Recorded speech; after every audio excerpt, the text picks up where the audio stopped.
Selamat pagi sahabat Saroha yang dikasihi Tuhan kita Yesus Kristus. Sebelum kita mendengarkan firman Tuhan, menjadi renungan kita untuk pagi hari ini, kita terlebih dahulu berdoa. Kita berdoa, kasih karunia bagimu dan damai sejahtera yang dari Allah Bapa di dalam Kristus Yesus Tuhan kita. Amin.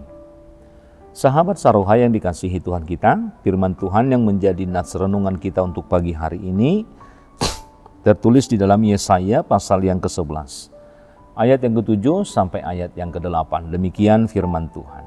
Lembu dan beruang akan sama-sama makan rumput dan anaknya akan sama-sama berbaring. Sedang singa akan makan jemari seperti lembu.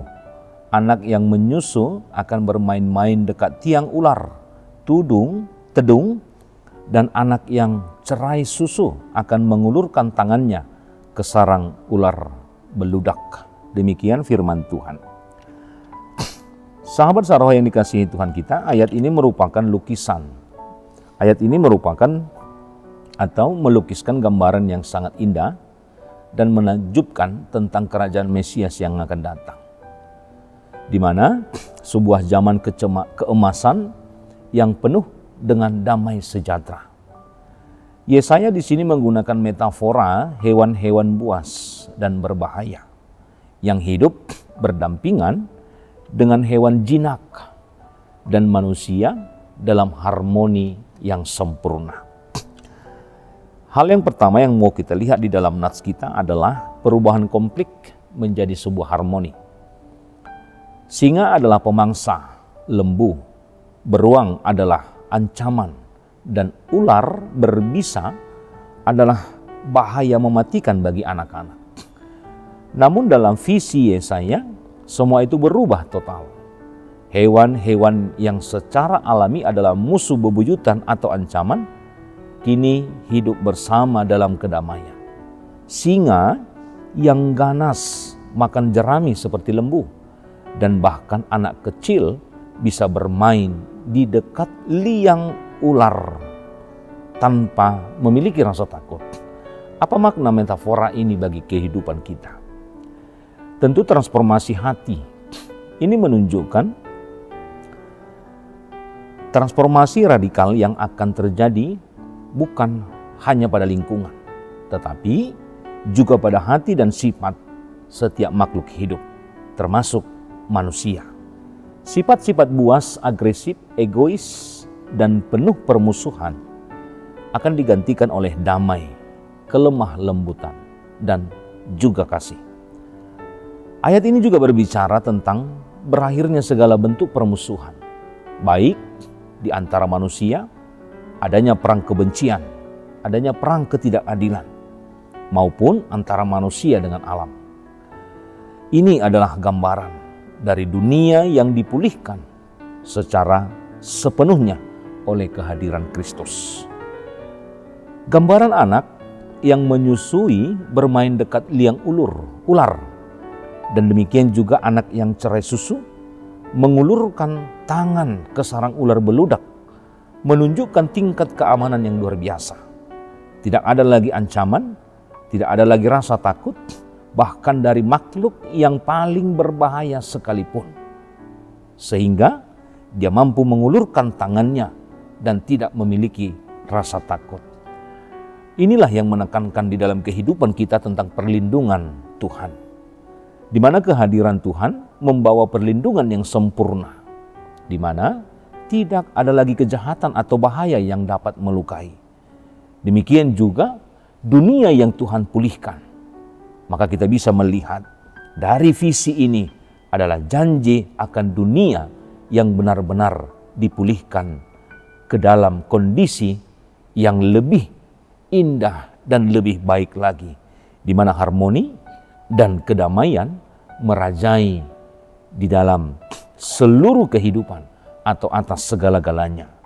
Oleh karena itulah Yesaya pasal yang ke-11 ayat yang ke-7 sampai ayat yang ke-8 ini memberikan kita sebuah harapan yang mendalam tentang bagaimana masa depan yang Tuhan janjikan di dalam kehidupan kita.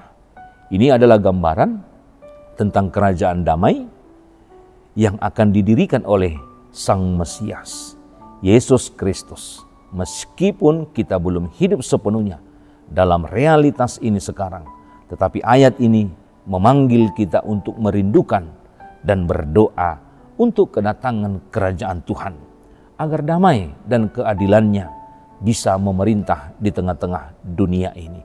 Demikian juga ayat ini memanggil kita untuk menjadi agen kedamaian dari sekarang, demikian juga untuk hari-hari selanjutnya.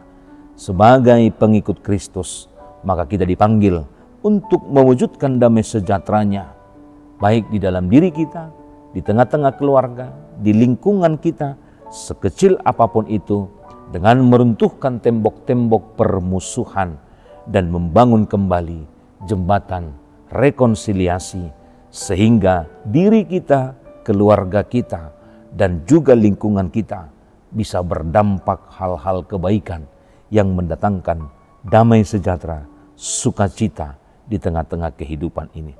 Maka visi ini mengingatkan kita bahwa pada akhirnya semua akan tunduk di bawah kuasa Kristus dan damai sejahteranya akan memenuhi bumi seperti air menutupi laut. Tuhan Yesus memberkati. Amin. Kita berdoa. Bapa di surga, terima kasih Tuhan. Firman Tuhan menyapa kami untuk pagi hari ini. Firman Tuhan yang menguatkan kami, firman Tuhan yang memberikan kami kekuatan.